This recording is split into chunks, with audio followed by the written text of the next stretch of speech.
What if I told you that the Toronto Maple Leafs are on the verge of making a deal with their greatest historical rival to finally break the playoff curse? What would you say if I revealed that Brad Treliving already has two aces up his sleeve involving none other than the Boston Bruins? Just imagine for a second, Toronto and Boston, two cities that have hated each other on the ice for decades. Two fan bases living a rivalry that transcends the sport itself. And now, for the first time in a long time, these two organizations might be about to help each other.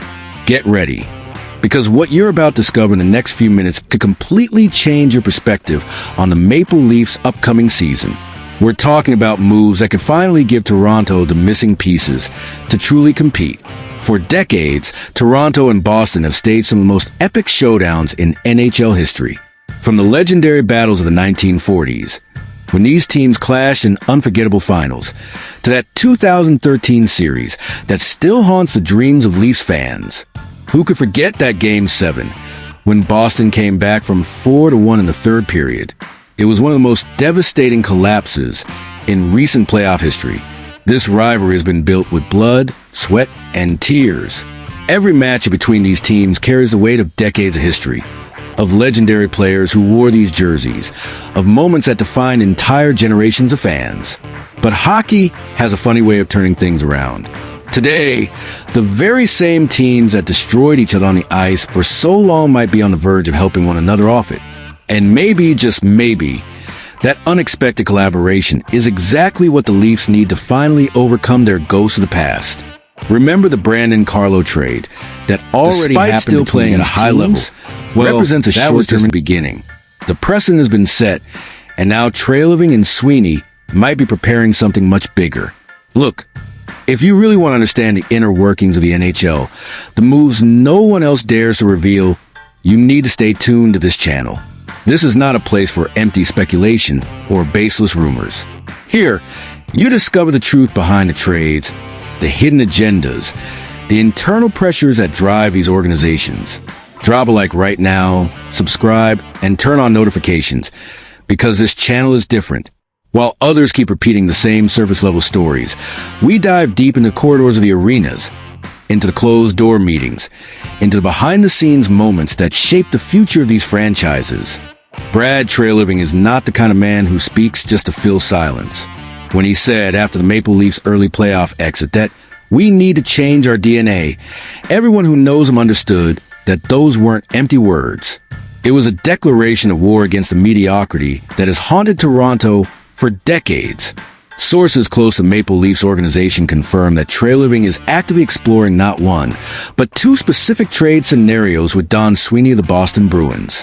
And these aren't hallway conversations or vague hypotheticals. We're talking about serious negotiations, with numbers being exchanged, contracts being reviewed, and detailed scenarios being built. The first of these discussions involves Fabian Lysell, and here we have a fascinating story of untapped potential. Lysell was a former first-round pick, a player who arrived in Boston with sky-high expectations. At 22 years old, he should be entering his prime, dominating the AHL and knocking on the NHL's door. But reality has looked very different. Last season, Lysell recorded only 11 goals and 34 points in 52 AHL games.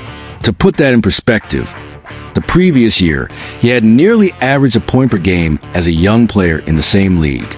It was a steep drop-off that left everyone in Boston asking what went wrong. But here's the detail that few are paying attention to. In the 12 NHL games Lysell played this season, he recorded 21 shots on goal.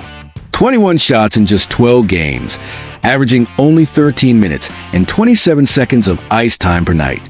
That's exactly the kind of offensive volume Toronto is desperately searching for. The Leafs have skilled players, but what they lack is that shooter's mentality, the willingness to fire at will, to create pressure, to force opposing defenses to react constantly. The second potential trade is even more audacious and complex. It involves Casey Mittelstadt, the 26-year-old center Boston acquired from the Colorado Avalanche at last season's trade deadline. Mittelstadt isn't just another name on the trade market. He represents a rare opportunity for Toronto to solve a problem that's plagued them for years. Depth down the middle. The cost of the deal would be Max Domi and a third-round pick.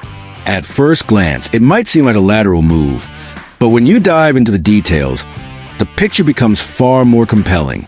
Mittelstadt played 18 games for Boston after the trade, scoring 4 goals and collecting 6 points. Modest numbers on paper, but they don't tell the full story. He was adjusting to a brand new system, unfamiliar line mates, and doing so in the middle of a playoff race.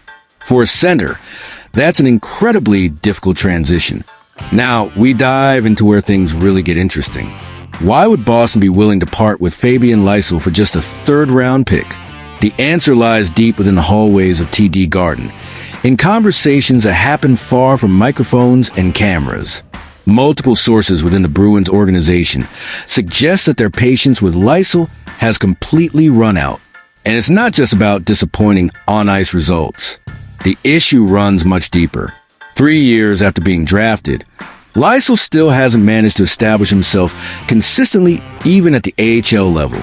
But what truly concerns Boston's front office is his apparent inability to adapt to the physical, straightforward style of hockey that the organization demands. The Bruins have always prioritized players who are willing to battle, who play with intensity, who never shy away from contact.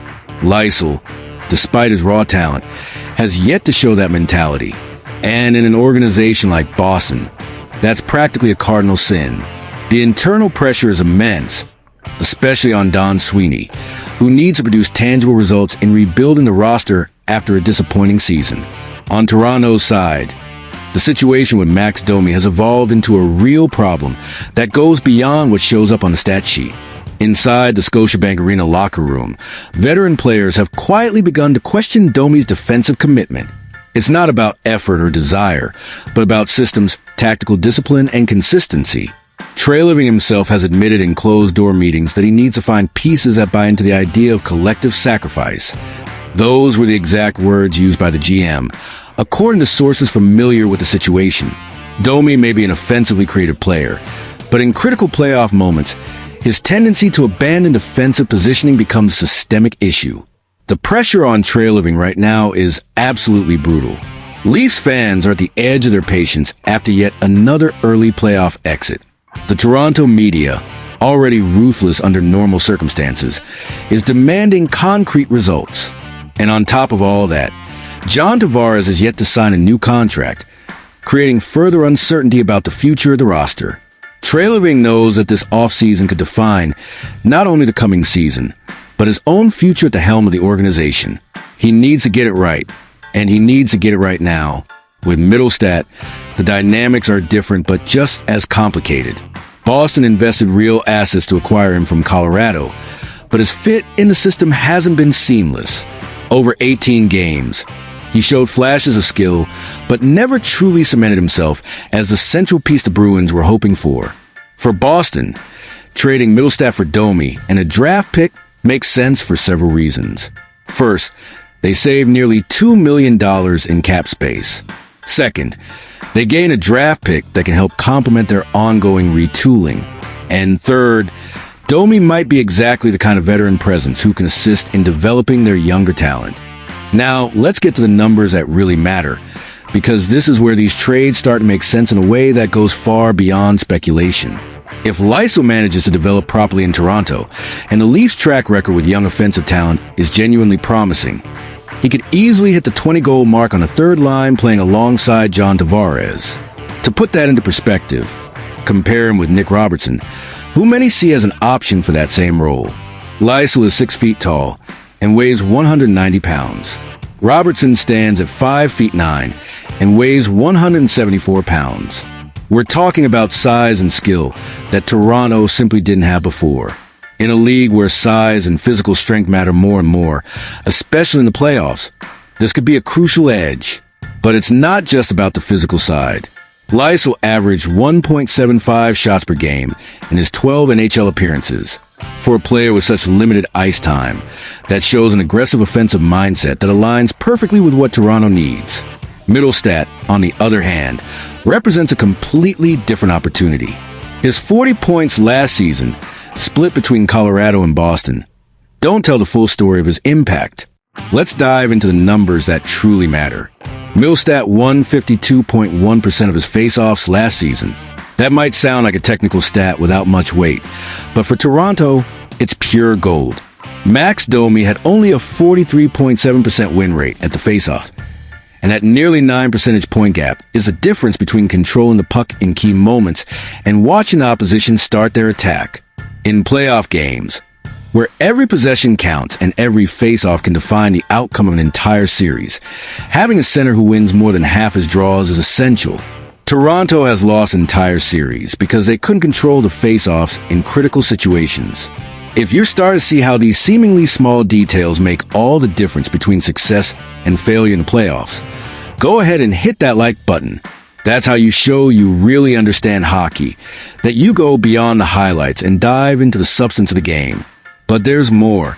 Mittelstadt averaged 17 minutes and 17 seconds of ice time per game in Boston, showing that he can handle significant responsibilities. Compare that with the minutes Domi got in similar situations, and you'll see that Mittelstadt offers more tactical versatility. Here's what really changes with these trades. Toronto would finally have real depth across all four lines. Lysell developing on the third line, Mittelstadt centering the second line with more defensive consistency, and suddenly you've got a roster that can survive long playoff series without relying solely on its top stars. Think about that for a second. How many times have we seen the Leafs enter the playoffs with an excellent top six, but not enough depth to maintain the pace through 4 rounds? How many eliminations were a direct result of the bottom 6 failing to contribute offensively? With Lysell and Mittelstadt, Toronto were players capable of scoring key goals, even when Matthews, Marner, and Nylander are being shut down by opposing defenses. That completely changes the dynamic of how opponents can prepare to face the Leafs. Advanced stats reveal something even more intriguing. Mittelstadt finished with neutral plus-minus rating despite playing on 2 different teams during the season, which indicates defensive consistency. His ability not to be a liability when he doesn't have the puck is exactly what Toronto needs from its support centers. From Boston's point of view, these trades also make strategic sense. A 3rd-round pick for Lysell is practically a gift, considering they could use that pick to supplement their rebuild with a prospect that fits their style of play better. And trading Mittelstadt for Domi and an additional pick, Boston saves money on the cap, gains an extra asset, and still ends up with a veteran who could help guide their younger core through the next phase. Domi may not be perfect, but his experience and leadership could be valuable in a locker room transitioning toward a younger roster. So after breaking down all these details, all these numbers, all this complexity behind these potential trades, which one do you think is more likely to happen? Lysell for a 3rd-rounder feels almost inevitable when you consider both team situations. Boston needs to move on from a project that hasn't worked out. Toronto needs young offensive potential, and the price is low enough to be a worthwhile gamble. But Mittelstadt for Domi and a pick is a much riskier and more complex deal. It involves more money, more years of contract, more variables that could go wrong. On the other hand, the upside is significantly higher if it works out. Drop your opinion in the comments. Would you make these trades if you were the Leafs? Which one do you think would be more impactful for the team's success next season? And even more importantly, do you believe these changes would be enough to finally break the playoff curse that's haunted Toronto for decades? Because I got exclusive information about another move that could completely shake up this offseason's trade market. I'm talking about a name no one is expecting. A deal that could be even bigger and more impactful than these two combined. It's a player flying completely under the traditional media radar, but multiple sources within the league are pointing to him as Treliving's next major target. And once I say the name, you'll immediately understand why this could be the final piece of the puzzle to turn Toronto into a true contender in 2025. Stay tuned for the next video, because I'm going to reveal this bombshell information that could change everything we thought we knew about the Leafs' off-season plans. Subscribe now, turn on notifications, and share this video with other Leafs fans, because this info is going to leak soon, and you don't want to be the last to know.